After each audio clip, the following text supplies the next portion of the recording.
amb tanta política punitiva, l'únic que aconseguiran és ampliar el mercat de pisos buits i tancats.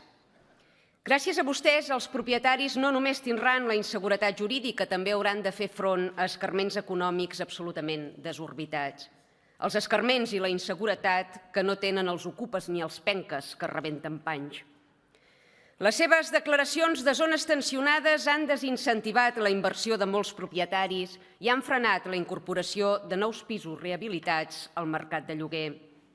I els 50.000 habitatges que ens van prometre són com l'extrema dreta, aquests pisos. Tothom en parla, però a l'hora de la veritat els fonaments no són enlloc. Els petits propietaris que han heretat un immoble o l'han adquirit com a inversió de futur per llogar-lo, no gosen. El risc d'impagaments és massa alt, els desallotjaments massa costosos i la garantia davant de possibles desperfectes inexistent. Això els mena a mantenir buit el pis, repercutint negativament en el llogater que cerca desesperat un habitatge a preu assequible i que davant la manca d'oferta veu com es dispara tot. Vostès ni resolen el problema d'un ni alleugen el conflicte de l'altre. I saben per què? Perquè no es poden garantir els drets dels llogaters minant els drets dels petits propietaris.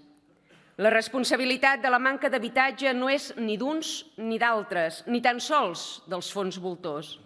La culpa és seva. Vostès han validat polítiques immigratòries que han saturat el país. Vostès han demanat regularitzacions massives sense preveure les conseqüències a tots nivells que això comportaria. Més de 100.000 immigrants anuals. Això no s'arregla amb 4 multes ni amb 50.000 pisos invisibles. De debò es pensaven que la Catalunya dels 8 milions cabria dins la Catalunya dels 6? Sembla que definitivament aquí no hi cap tothom.